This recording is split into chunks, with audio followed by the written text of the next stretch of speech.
Hey everyone, welcome back to Blendrix Audio Academy. I am your host, Blendrix, and I'm here today to show you some experimental stuff I've been working on. Nothing too different from what I've published before in the past. However, I've been employing some new technologies that I think you guys might find interesting. First of all, I don't know how well you guys are going to be able to see this, but this is a portion of a program for iOS devices, iPads, iPhones, etc. It's called Touchable, and version 2 just came out recently, and it is fantastic. It is really, really stellar. Essentially, this does pretty much everything that the Lemur application does, except this is 25 bucks instead of 50 like the Lemur is. The downside is that there's a lot of pre-existing templates for Lemur out there for various different programs. You might use a template for a specific VST, whereas this program, pretty much all of the built-in templates and controls interfaces, they're all for the native plugins in Ableton Live. So if you're wanting to use some specific templates to control specific things and you already have them with Lemur, good. If you haven't made a purchase one or the other yet, you can use this and you can design your own templates for your own interfaces. Buttons, knobs, sliders, XY pads. It even has the physics interface the same way that the Lemur does, so you can set something in motion and it'll bounce around until you catch it or until it runs out of energy. So a lot of the same stuff that's available with Lemur is available here, and it's just super intuitive. So highly recommend checking it out. I'm going to be using it for controlling various aspects of the sound that comes out of the computer during this demonstration, but it's capable of so much more. So let me show you some stuff here. So, for starters, I've been working on a way to make my basses much more expressive than they would normally be. If you guys are familiar with the studio production template that I've demoed a couple times before, you probably understand what this interface is doing here. This is, you've got two different character pieces of a bass, and then there's the one with _S, which means for sub-bass. I've added an extra component here with an _G for grit. And you could put anything you want in there. I just happen to be using Cyclop, which is a VST from, let's say, Sugar Bytes plugin. There's lots of different things you can do with it. It's very, very extensive, but that's outside the scope of what we're talking about here today. Really, all I'm using it for is adding a little bit of extra grit to the top end of this bass instrument here. And you can see I've actually got an EQ3 on here that is, I've just muted the mids and lows on that channel. Now you'll see that the frequency for the high is actually set to modulate. That's being modulated by a Max for Live device. Max for Live is best to describe it, I guess, as a scripting environment that works within Ableton Live. It's capable of so many things. It's kind of not doing it a very good justice to call it a scripting environment, but that's essentially what it is. It allows you to pretty much program your own audio interfaces, either for generating sound or for modifying other sound going through them, basically from scratch. There's a lot of things that actually come with Ableton Live Suite, which includes Ableton, which includes Max for Live, and one of those things is LFO generators, basically a low frequency oscillator. It's actually generating a waveform that you can tie in with something else. There's a few of those in use on that bass line. There's also envelope followers, which is basically where the signal comes in at first, and just like an ADSR envelope, attacks, decay, sustain, and release, you can actually set it up so that when sound comes through, the plugin picks up that sound and then outputs the ADSR information from that sound out to someplace else in the DAW. So this is what's really cool about this. I have my drum rack set up as typical with my drum racks. I've got kicks, snares, hats, and cymbals in groups here. For the kicks group, I've actually added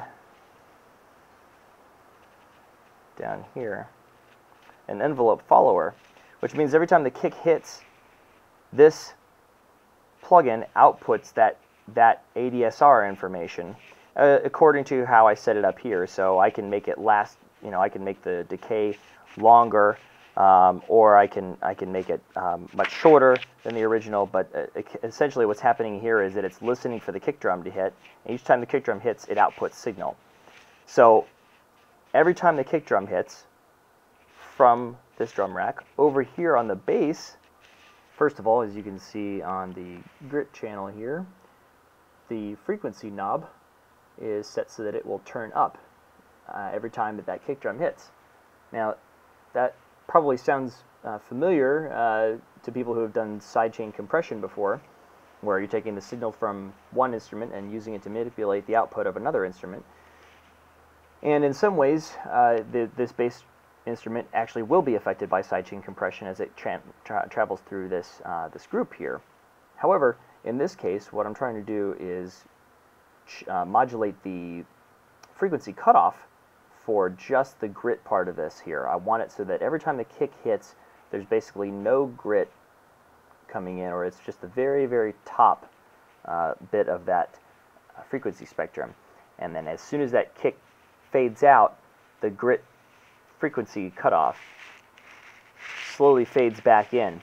And what that does is it gives it's a fading effect that goes with the kick drum. So it's rhythmic in a lot of ways. So let's continue on to the other things that kick drum does. It's also modulating the cutoff frequency on each of these 3 nodes. So every time that kick hits, you'll see each of these things react in different ways, and that is actually being controlled by, let's see how all these are mapped out to macro 1, which is over here. So you can see these are the dials here, 3, 4, and 6.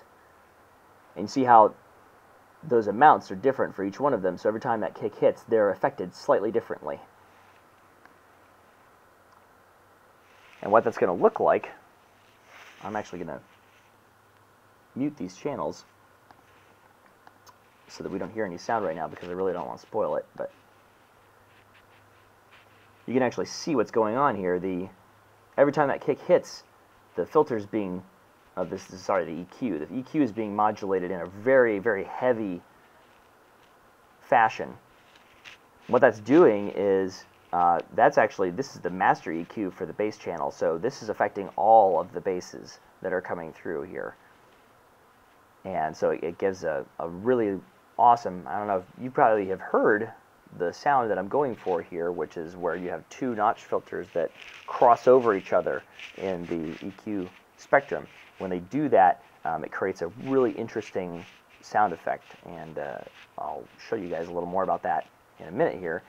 By adding this little hump with the 4, it's actually causing an even more exaggerated sound on the higher of the frequencies there.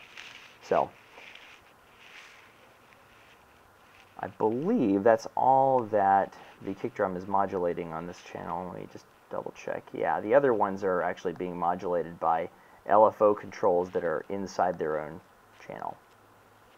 What I'm going to do first is show you what the drum rack sounds like. So I'm just going to use my little pad here.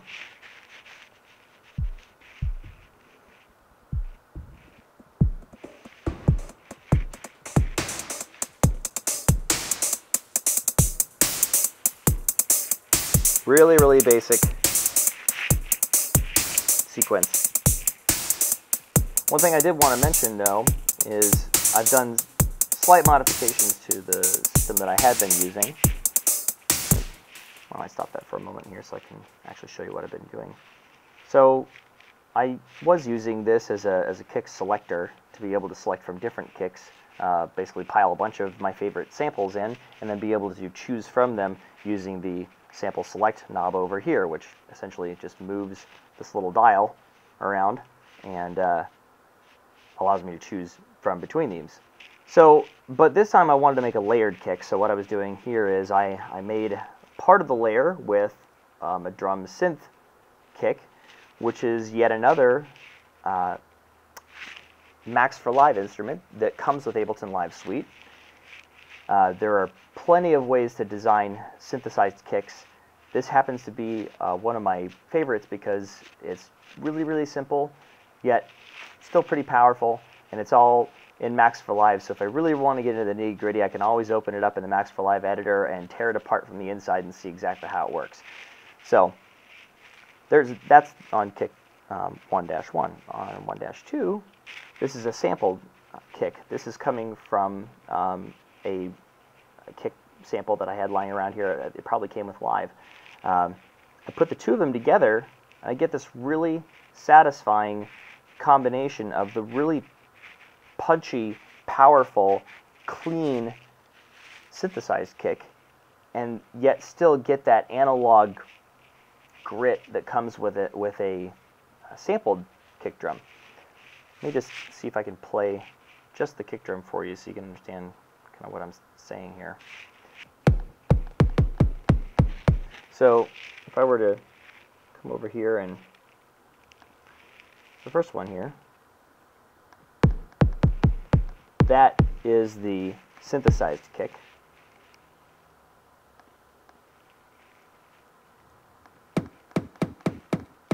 That's the sampled kick. And you can probably hear they've been filtered a little bit to try to stay out of each other's way and make it so that between the two of them they cover a larger swath of the audio spectrum, and put them together and nice and throaty, still nice and clean, hits nice and hard, and but doesn't sound like a straight up synthesized kick drum. And those have their place too, but I tend to feel like when we do everything synthesized, there's something lost. So that's how that works. Pretty much I've done the very same thing on the snares and the hats. On the snares, there's a synthesized snare and a sampled snare. And with the open and the closed hats, both of them, I've done a synthesized and sampled hybrid. They've all been EQ'd separately from each other to make sure that they're not interfering with each other's headroom. Overall, I think the drum kit sounds pretty good.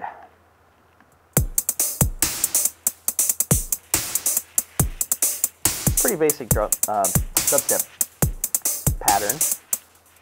The real impressive part doesn't come until we actually start using the pieces of this drum rack to modulate the other sounds in this bass here. Now, in the bass instrument, I already showed you what the kick drum was doing to the various other elements in this chain. But that's actually in this chain itself. Once we pass out of this chain, because this chain here passes its audio to the group, as does this one here. If I had a separate bass instrument that I wanted to be running, they'd both be going to this. I'm using this group as a way to do all of my sidechain compression multi-band so that I get a lot of rhythmic elements in the way that the bass is expressed in the track, because if it were to play all by itself and the drums weren't going, it would sound really boring. Once those drums start hitting, the drums modulate the hell out of the bass, and then that way it gets this really awesome rhythmic play back and forth. Every time the drum hits, the bass gets out of the way in the spectrum of the frequency that is necessary for the drum to sound nice and crisp. So for instance, in the low spectrum here, I actually have it set up so that there's a, this is a multi-band dynamics processor, and really all I'm using these for is just a way to solo the individual spectra here, so that this chain from this audio effect rack only passes those frequencies 200 hertz and below. This chain only passes those 200 hertz to 800 hertz, and this chain only passes those above 800 hertz. So then after that in the chain comes the various different compressors. So on the kick one, I've got a limiter set up here so that the sorry, not the kick. This is the sub bass basically, and because of the way that the sub bass sometimes changes in volume, in actual output level, based on the note you're playing, what I'm doing here is basically compensating for that. So I put a limiter on there, I'm cranking it up a little bit. Now, it's not as big of a deal on the sub bass because the sub bass is a very simple waveform. It doesn't have a whole lot of stuff going on with it, so limiting heavily on the sub bass itself is not as detrimental as it is on putting it on a whole channel. You have to keep that in mind. But with the compressor here, after that, it's actually sidechained into the drum rack. Inside the drum rack, it's sidechained to the kicks group. So if either of the kicks hits, the sidechain compressor kicks in and it ducks just the lows. And that's 200 hertz and below. In the mids, I've stuck, I put a overdrive on there, passing it through a vocoder.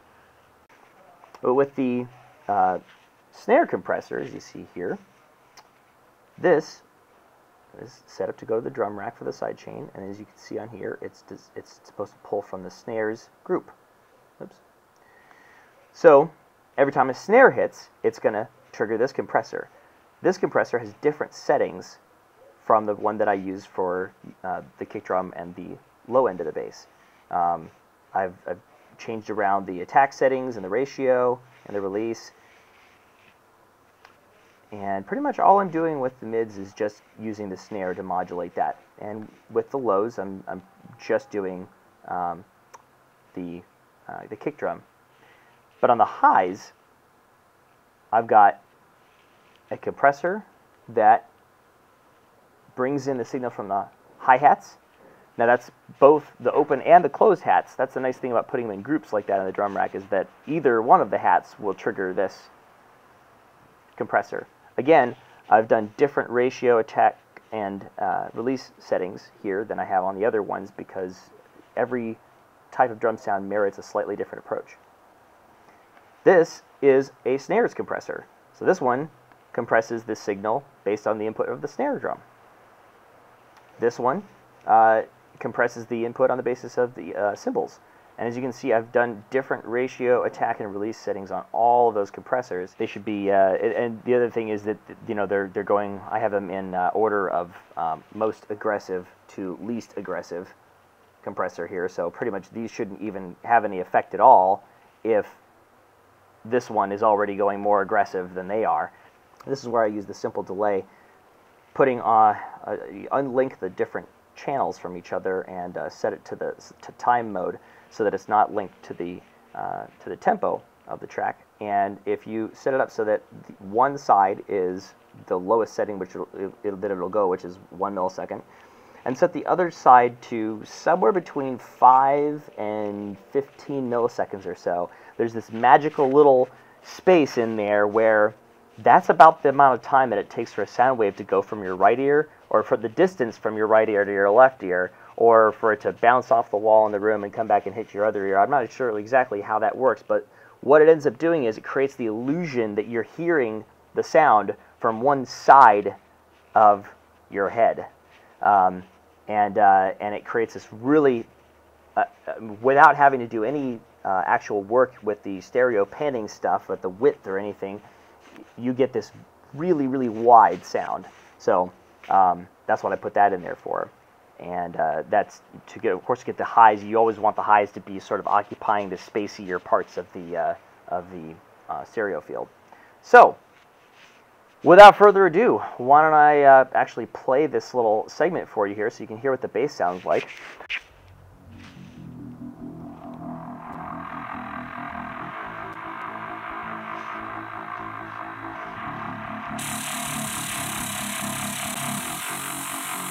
Sorry, the Wi-Fi here is a little unstable. So, we've all heard basses that sound about like this before, right? What happens when we allow them to be modulated by the drums?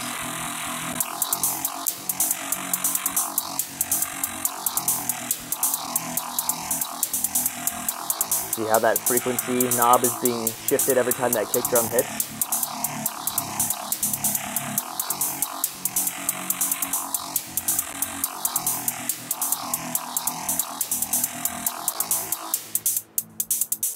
There's that kick drum hitting.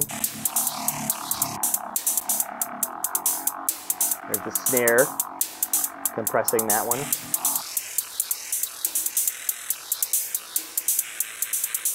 Now you hear that really rhythmic element of that grit, right? It's actually dancing back and forth with that hi-hat pattern, and it's really sexy. And the best part about this is if I make a new hi-hat pattern, the bass will go right along with it because it's actually following along real time. So let's hear what it sounds like with the drums, shall we?